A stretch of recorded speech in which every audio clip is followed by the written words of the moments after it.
강서방은 조선 제1의 포수였다. 곰이나 멧돼지를 수 없이 잡았으며 호랑이를 잡아 임금에게 진상하기도 했다. 평생 잡지 못한 짐승이 하나 있었으니 등에 흰 털이 섞인 둔갑하는 늙은 너구리였다. 강포수는 그 너구리를 잡는데 평생을 바치기로 한다. 겨울, 첫눈이 내린 날 아침, 최서방은 방문을 열다가 멈췄다. 마당에 한가득 장작이 쌓여 있었다. 지난밤에는 분명 비어있던 자리였다. 논 위에 발자국이라고는 하나도 없었다.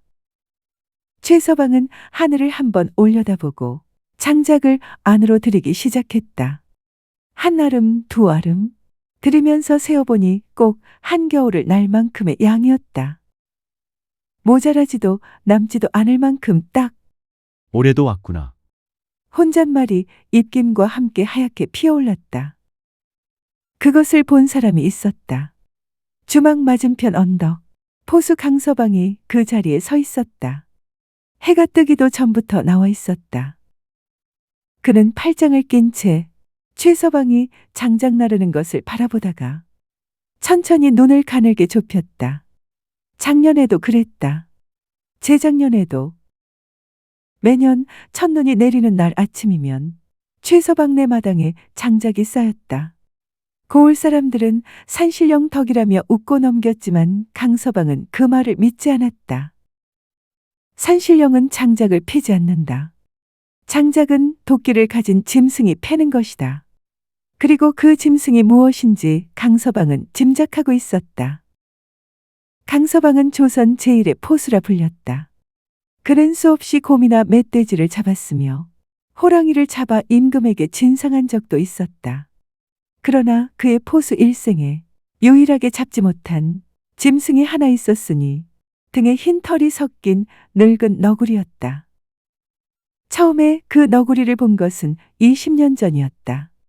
새벽 산에서 마주쳤을 때 너구리는 달아나지 않았다. 그냥 앉아서 강서방을 빤히 바라보았다. 짐승의 눈이 그렇게 사람을 똑바로 바라보는 것을 강서방은 처음 봤다. 총을 켜놓았지만 손가락이 움직이지 않았다. 그 눈빛 때문이었다. 그 뒤로 강서방은 그 너구리에게 집착했다. 정확히는 집착이라기보다 지지 않으려는 마음이었다. 짐승한테 기가 눌린 채로 포수 노릇을 계속할 수는 없었다.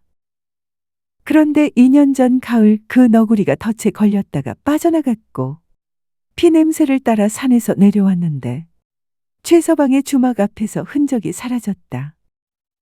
그때부터 강서방의 의심은 확신으로 굳어가고 있었다. 강서방이 주막에 찾아온 것은 그로부터 사흘 뒤였다. 평상에 앉아 막걸리를 홀짝이면서 슬쩍 말을 꺼냈다. 최서방 장작이 많던데 누가 해다 줬소? 산에서 굴러왔겠지요. 장작이 혼자 굴러오나? 최서방은 술상을 닦으며 태연하게 대꾸했다. 글쎄요. 저도 신기해서 산신령께 치성드렸소이다. 강서방은 잠시 최서방의 얼굴을 바라보았다. 최서방은 눈 하나 깜짝하지 않았다. 최서방은 거짓말을 잘하는구먼. 포수나으리는 의심이 많으시구먼요. 둘 사이에 짧은 침묵이 흘렀다. 강서방이 먼저 피식 웃었다. 뭐 됐소. 그런데 한 가지만 물어봅시다. 그 짐승이 최서방한테는 왜 장작을 해다 주는 것 같소? 이 고을에 다른 집은 안 해주고. 최서방이 처음으로 손을 멈췄다. 잠깐의 침묵 뒤에 그는 조용히 말했다. 글쎄요. 아마 한 번은 따뜻하게 재워줬던 적이 있어서겠지요. 강서방의 눈이 가늘어졌다. 언제? 기억도 잘 안 나는 옛날이요. 강서방은 더 묻지 않았다. 막걸리를 다 마시고 엽전 몇 잎을 평상에 올려놓고 일어섰다. 문을 나서다 돌아보며 말했다. 최서방 짐승한테 정 주는 거 아니오? 짐승은 끝내 짐승이니까. 최서방은 대꾸하지 않았다. 그날 밤이었다. 최서방이 불을 끄려는데 마당에서 소리가 났다. 바스락 바스락 짐승이 눈을 밟는 소리였다. 창호지의 그림자가 어렸다. 네 발 달린 짐승의 윤곽이었다가 잠깐 흔들리더니 두 발로 서는 형체가 되었다. 최서방은 문을 열지 않았다. 그냥 창호지 너머 그림자를 바라보며 낮게 말했다. 오늘 포수 강서방이 왔다가 갔다. 그림자가 멈췄다. 당분간 오지 마라. 장작도 됐다. 그림자는 한동안 움직이지 않았다. 그러다 천천히 두 발로 선 채로 꾸벅 한 번 고개를 숙였다. 그리고 발소리도 없이 사라졌다. 눈 위에 남은 것은 발자국뿐이었다. 사람의 발자국도 짐승의 발자국도 아닌 그 중간 어딘가의 발자국이었다. 그 사이 1년 세월이 지나고 봄이 다시 왔다. 장작이 쌓이지 않는 겨울이 처음으로 지나갔다. 최서방은 그 겨울을 예전처럼 직접 장작을 패며 버텼다. 최서방의 손바닥에 굳은 살이 새로 박혔다. 강포수는 겨우내 산을 뒤졌다. 눈 속에서 얼어붙은 계곡 옆에서 빈 동굴 앞에서. 그러나 흰털 섞인 너구리의 흔적은 어디서도 나오지 않았다. 봄이 되어 눈이 녹자 강포수는 산에서 내려왔다. 그리고 주막 앞을 지나다가 마당에서 도끼질하고 있는 최서방을 보았다. 두 사람은 말없이 눈을 마주쳤다. 강포수가 먼저 시선을 거두고 걸음을 옮겼다. 그의 등 뒤로 최서방의 도끼 소리가 규칙적으로 이어졌다. 찬장 깊은 곳에서 가을 이파리 세 장은 여전히 마르지 않은 채 있었다. 최서방은 이따금 그것을 꺼내 손바닥에 올려놓고 바라보았다. 서늘하고 촉촉했다. 살아있는 나뭇잎처럼. 살아있다는 것은 어딘가에 반드시 있다는 뜻이었다. 어느새 여름 초입이었는데 사흘째 비가 내리고 있었다.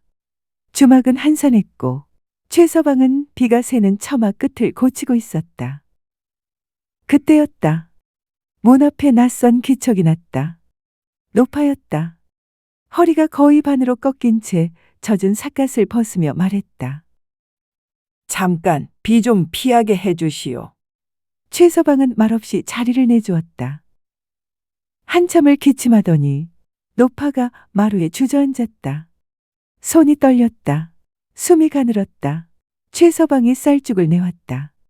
노파는 겨우 몇 숟갈 뜨고는 고개를 저었다. 약초가 있어야 하는데. 어디에 있어? 노파는 손을 떨며 산 쪽을 가리켰다. 비가 오면 조선 천지에서 저 산에서만 올라오는 풀이 있어. 그걸 못 구하면 나는 여기서 끝이요. 비는 점점 더 굵어지고 최서방은 잠시 망설였다. 그때였다. 문 바깥에서 아주 희미한 소리가 들렸다. 바스락 소리가 났지만 문을 열지는 않았다.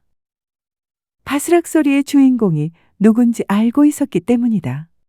그날 밤 노파는 고열에 시달렸다. 새벽 문 앞에 무엇인가가 놓여 있었다. 젖은 풀 한 묶음, 진흙이 묻은 채였다. 최서방은 그것을 조용히 집어들었다. 냄새를 맡았다. 노파가 말하던 바로 그 약초 같았다. 약초즙을 마신 다음 날 낮, 노파의 열이 내리고 숨이 고르게 돌아왔다. 며칠 뒤 노파가 말했다. 내가 보니 이 집 빚을 크게 지고 사는 집이구려. 최서방은 아무 말도 하지 않았다. 노파는 떠나면서 빚 갚으라고 토지 문서를 두고 갔다. 최서방은 그놈을 가져다가 아무도 모르게 마을 인근의 절에 보시했다. 가난한 절이라 늘 허덕이고 있었으니 절의 스님들이 무척 고마워하리라. 최서방은 그 공덕이 늙은 너구리에게로 갔으면 했다. 가을이 깊어졌고 강포수는 다시 산에 들어갔다. 이번에는 오래 머물 생각이었다. 그는 덫을 놓았다. 하나가 아니라 여러 개였다. 길목마다 물가마다 짐승이 지날 만한 자리에 이번엔 끝을 보자. 혼잣말이 낮게 흘렀다. 며칠 뒤였다. 덫 하나가 울려서 숨이 가쁘게 뛰어갔다. 그곳에 걸려 있는 것은 기대하던 너구리가 아니었다. 등에 희미하게 흰 털이 섞인 어린 새끼였다. 강서방의 눈이 딱딱해졌다. 무언가 닮았기 때문이다. 늙은 너구리의 새끼인가 보구나. 잠시 후 이상하게도 숲이 조용해졌다. 그리고 느꼈다.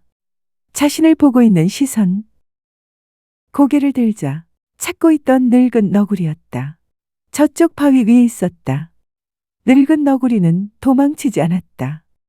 20년 전처럼 그대로 앉아 있었다. 강서방의 손이 천천히 움직였다. 포수의 방식대로 칼을 꺼냈다. 새끼를 먼저 죽이겠다는 협박이었다. 하지만 강포수의 손이 멈췄다. 눈 때문이었다. 너구리의 그 눈은 예전과 같았다. 겁도 분노도 없었다. 그저 알고 있다는 눈이었다. 강서방은 욕을 낮게 뱉었다. 이 빌어먹을 짐승. 칼로 덫을 자르자 새끼가 비틀거리며 일어났다. 그리고 잠시 서 있더니 숲으로 사라졌다. 늙은 너구리는 끝까지 움직이지 않았다. 강서방은 한참을 서 있었다. 그러다 말했다. 이번엔 내가 이긴 걸로 치자. 그날 밤 강포수는 산에서 내려왔다. 며칠 뒤 최서방의 주막 앞에 작은 짐승이 하나 앉아 있었다. 등에 희미하게 흰털이 섞인 아직 어린 너구리였는데 덫에 치여 발을 다친 것 같았다. 고쳐달라고 새끼를 보냈구나. 최서방이 한참 바라보다가 말했다. 잘 왔다. 춥다. 방에 들어가자. 멀리서 겨울을 재촉하는 바람이 불었다. 다음 주 목요일에 3편이 계속됩니다. 소우쿨 극장입니다. 들어주셔서 고맙습니다. 구독과 좋아요 그리고 알람 설정 부탁드립니다. 당분간 매주 목요일은 술법과 둔갑 시리즈를 올리겠습니다. 준비 많이 하겠습니다. 다음에 만날 때까지 건강하시기를 기원합니다.